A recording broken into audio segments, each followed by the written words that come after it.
ভাই রে ভাই, আমরা প্রায় সময় একটা কথা বলি না যে ছোট মরিচের জাল বেশি। চলেন আপনাদেরকে একটা প্রমাণ দেই। অন্তর্বর্তীকালীন সরকারকে আমি দোষ দিব না, কারণ অন্তর্বর্তীকালীন সুন্দরভাবে দেশটাকে পরিচালিত করতে চাচ্ছেন, কিন্তু এই পরিস্থিতির মধ্যে একটা দল বিএনপি এটাকে মুছে দিতে চাচ্ছে। বাংলাদেশের এই যে রাজনৈতিক জুলাই আগস্টে যে গণহত্যা চেতনা, সেটাকে তারা চাঁদাবাজি, টেন্ডারবাজি এবং খারাপ কাজ করে, কুকাজ করে সেটাকে মুছে দিয়েছে।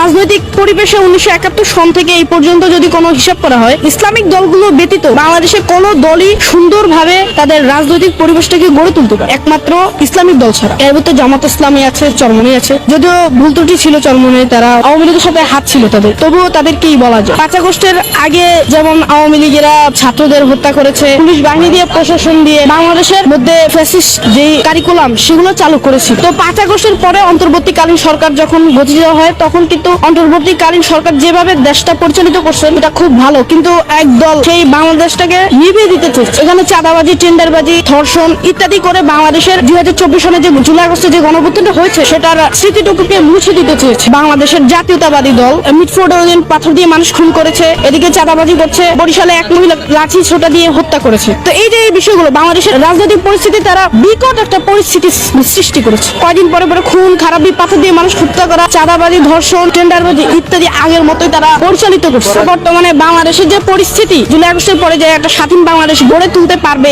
অন্তর্বর্তীকালীন সরকার, সেটাকে তারা মুছে দিতে চাচ্ছে। আমি এদিক থেকে বলবো যে বাংলাদেশ স্বাধীন হওয়ার পরেও বাংলাদেশ অনেকবার স্বাধীন হয়েছে। বাংলাদেশের মূল স্বাধীনতা ছিল 1971 পরে। 1971 সাল এই পর্যন্ত কোনো ন্যায় বিচার প্রতিষ্ঠা হয়নি। বাংলাদেশের বিচার বিভাগে রাজনৈতিক দলগুলোর সমস্যা এবং বাংলাদেশেরও মানুষের অনেক দোষ, এবং কি যারা দেশের জন্য দায়িত্ব নিয়েছে তারা খারাপভাবে দেশটাকে পরিচালিত করছে। বিএনপিকে দেখা গেছে, আওয়ামী লীগকে দেখছি, জাতীয় পার্টিকে দেখছি, শুধু জামায়াতকে দেখিনি। বাংলাদেশের 5 আগস্টের পরবর্তী এই সময় পর্যন্ত বাংলাদেশের মধ্যে বাংলাদেশ জামায়াত ইসলামী একটা কর্মকাণ্ড খারাপ নেই। ভাই রে ভাই, এই ছোট্ট পিচ্ছে একটা ছেলের চিন্তা ভাবনার পয়েন্ট অফ ভিউ দেখেন, মানে একদম অস্থির লেভেলের একটা বক্তব্য দিচ্ছে। আমার কাছে মনে হয়েছে যে বাংলাদেশের টপ লেভেলের বড় বড় কোন নেতা কর্মীরা এরকম কোন বক্তব্য দিতে পারবো না। যাই হোক, আমরা এরকম বাংলাদেশি চাই যেখানে সকল রাজনৈতিক দলের ভালো দিক এবং খারাপ দিকগুলো নিয়ে দেশের সাধারণ জনগণ যে কোনো কেউ মন্তব্য করতে পারবে, গঠনমূলক সমালোচনা করতে পারবে।